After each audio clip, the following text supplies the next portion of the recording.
अस्सलाम वालेकुम जी। Welcome to my YouTube channel.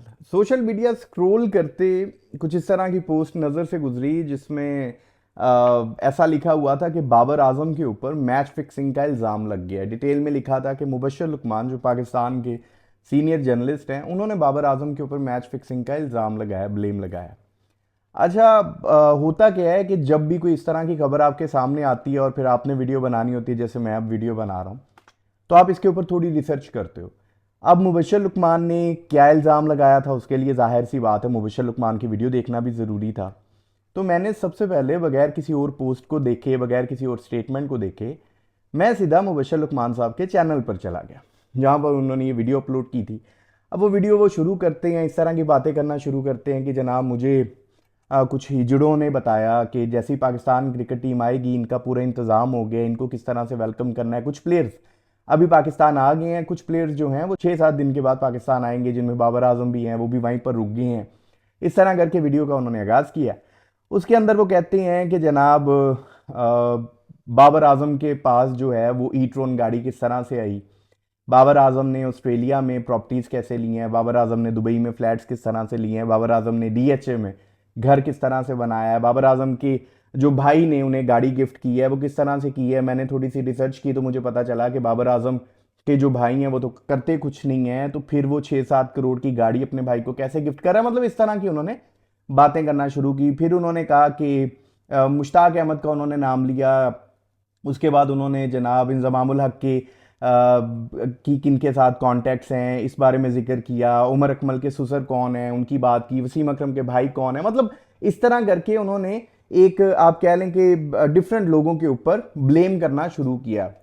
उनका ये मानना है कि पाकिस्तान क्रिकेट टीम में जितने भी प्लेयर्स हैं, मोस्टली जो प्लेयर्स हैं उनमें से वो सारे जौन से हैं वो डिफरेंट किस्म के जो लोग बेट लगवाते हैं, जो जुआ करवाते हैं, उनके साथ वो कॉन्ट्रैक्ट में होते हैं। इसी वजह से पाकिस्तान जो है वो आयरलैंड से मैच हारा, पाकिस्तान यूएसए से मैच हार गया, पाकिस्तान नीदरलैंड से मैच हार गया। अच्छा, जब उन्होंने ये बात की ना नीदरलैंड से मैच हार गया, तो मैंने वहां वीडियो थोड़ी पॉज कर दी।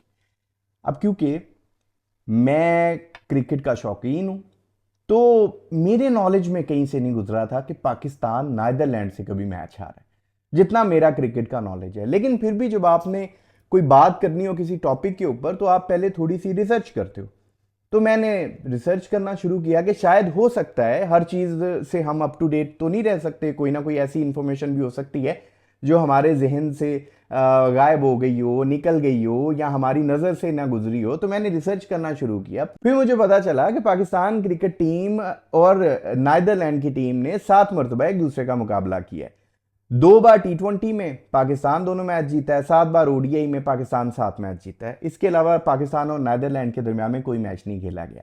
लेकिन वो अपनी वीडियो में कंटिन्यूसली बात कर रहे थे कि पाकिस्तान नीदरलैंड से मैच कैसे हार गया। तो मैं इस सोच में पड़ गया। पहली बात तो ये कि मुबशर लुकमान साहब क्योंकि सीनियर जर्नलिस्ट हैं, तो जाहिर सी बात है कि जब आपने एक फील्ड में टाइम गुजारा हो तो आपका नॉलेज भी काफ़ी होता है, फिर आपके ऊपर आपकी टॉपिक के ऊपर ग्रिप भी काफ़ी ज़्यादा होती है। और मुबशर लुकमान का नाम हमेशा इस तरह की बातों में सामने आता रहा है। कभी वो किस पर अक्यूज़ कर रहे होते हैं, कभी किसी के ऊपर ब्लेम कर रहे होते हैं। अब जो उन्होंने बाबर आजम के ऊपर ब्लेम किया है, तो जाहिर सी बात है कि बाबर आजम के बारे में अगर आप कोई बात कर रहे हैं तो आप कोई सबूत भी दिखाएंगे, कोई प्रूफ भी दिखाएंगे। प्रूफ तो खैर उन्होंने कोई नहीं दिखाया, बस हवा में कुछ बातें की हैं।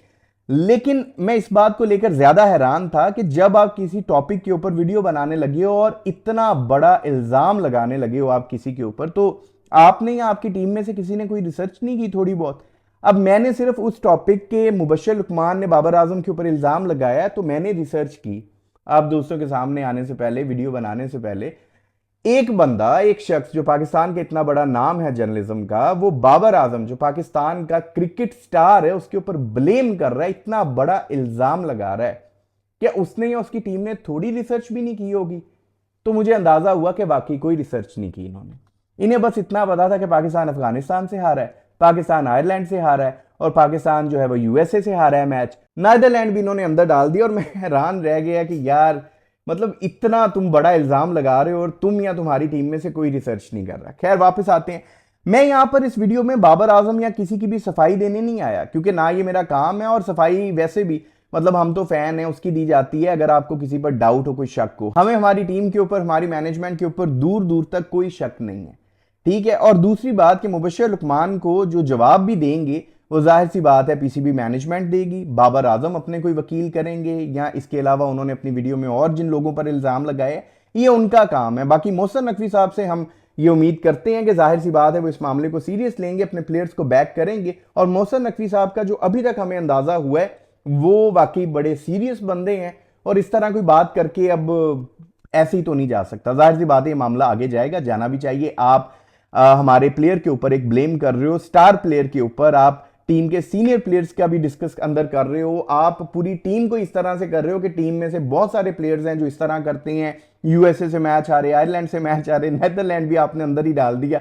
शायद मुबश्शिर लुकमान साहब के ख्वाब में पाकिस्तान और नेदरलैंड का कोई मैच हुआ जिससे पाकिस्तान हार गया, तो उन्होंने सोचा होगा वीडियो में भी बोल दें, किसी को क्या पता चलना है। पाकिस्तान है, यहां पर कैमरा ऑन करके आप जिसको जो मर्जी बात सुना दो, कहानी सुना दो, वो आगे से यकीन कर लेते हैं। लेकिन यार जब आप का नाम बड़ा हो जाता है ना, फिर आप में और एक आम आदमी में कोई फर्क होना चाहिए। मतलब हम भी इस तरह की बातें नॉर्मल, जो मेरी तरह के बंदे हैं वो तो अक्सर इस तरह की बातें करते हैं, ये सारे विज्ञान हैं, ठीक है। मतलब ये नॉर्मली पाकिस्तान में हमारे माशरे में एक चीज बनी हुई है।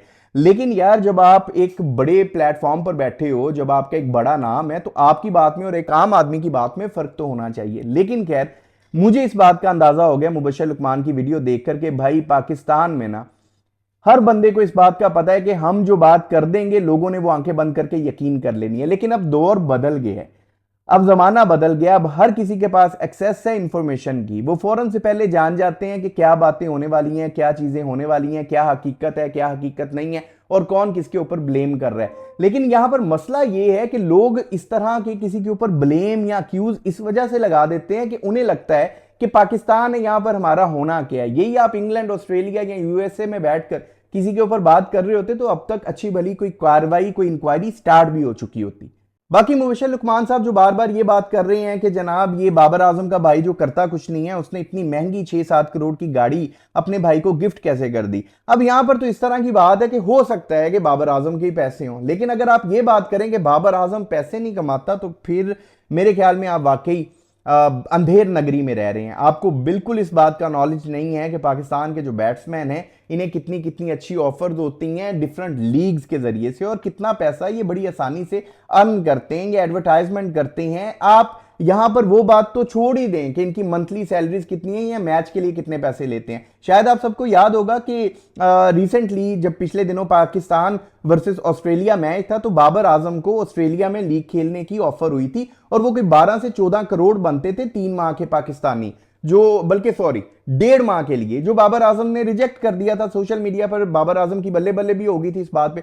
तो इन्हें लीग्स वगैरह से अच्छा खासा पैसा मिल जाता है। 6-7 करोड़ की गाड़ी इनके लिए मैटर नहीं करती, दुबई में अपार्टमेंट्स लेना इनके लिए मैटर नहीं करता, डीएचए में घर बनाना या ऑस्ट्रेलिया में कोई प्रॉपर्टी लेना पाकिस्तान के क्रिकेटर्स के लिए मैटर नहीं करता। लेकिन आप जो पाकिस्तानी क्रिकेटर्स के ऊपर इतना बड़ा ब्लेम कर रहे हैं, बाबर आजम के ऊपर आप इतना बड़ा इल्जाम लगा रहे हैं कि जनाब ये इनका कोई जवारियों के साथ, कोई बेट लगाने वालों के साथ, जो जुआ करवाते हैं उनके साथ इनकी कोई डील शील है, तो ये बहुत बड़ा इल्जाम है।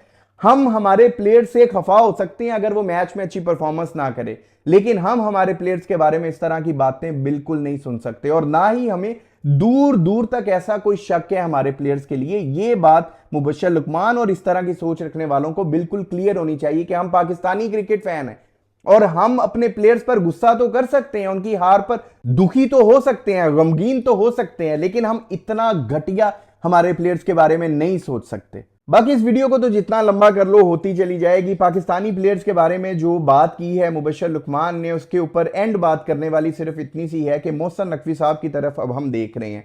पीसीबी चेयरमैन है, और पाकिस्तान क्रिकेट हिस्ट्री में शायद ही कोई पीसीबी चेयरमैन इतना स्ट्रांग आया हो। मोहसिन नकवी साहब को चाहिए कि अपने प्लेयर्स को बैक करें, इस मामले को इग्नोर ना होने दें, बल्कि मुबश्शिर लुकमान ने जो इतने बड़े इल्जाम लगाए हैं पाकिस्तानी क्रिकेट टीम के ऊपर, पाकिस्तान के स्टार क्रिकेटर के ऊपर, इस चीज को अब मध्यम नहीं होने देना। बाकी आज के टाइम में पता मामला क्या है, एक तो नाम तो बड़े होते ही हैं, लेकिन होता क्या है कि कुछ अरसे के लिए ना वो लाइमलाइट से दूर चले जाते हैं। और जैसा मैं अक्सर पहले भी कहता रहा हूं, बाबर आजम एक ऐसा नाम है कि अगर आप बाबर आजम के ऊपर कोई बात करोगे ना, तो आप यूं दोबारा से लाइमलाइट में आओगे। शायद मुबश्शिर लुकमान ने ऐसे ही कोई स्टंट किया हो, लेकिन यार इतना बड़ा इल्जाम लगाना पाकिस्तान के स्टार क्रिकेटर के ऊपर, ये बहुत बड़ी नाइंसाफी है और मोहसिन नकवी साहब की तरफ अब हर कोई देख रहा है कि मोहसिन नकवी साहब इस मामले को किस तरह से हैंडल करेंगे, किस तरह से टैकल करेंगे। बाकी इस वीडियो में की बातों के हवाले से अगर आप दोस्त अपनी कोई राय रखते हो तो कमेंट सेक्शन में अपनी कीमती राय जरूर दीजिएगा। आपके कमेंट्स का इंतजार रहेगा और अगर अभी तक आपने इस यूट्यूब चैनल को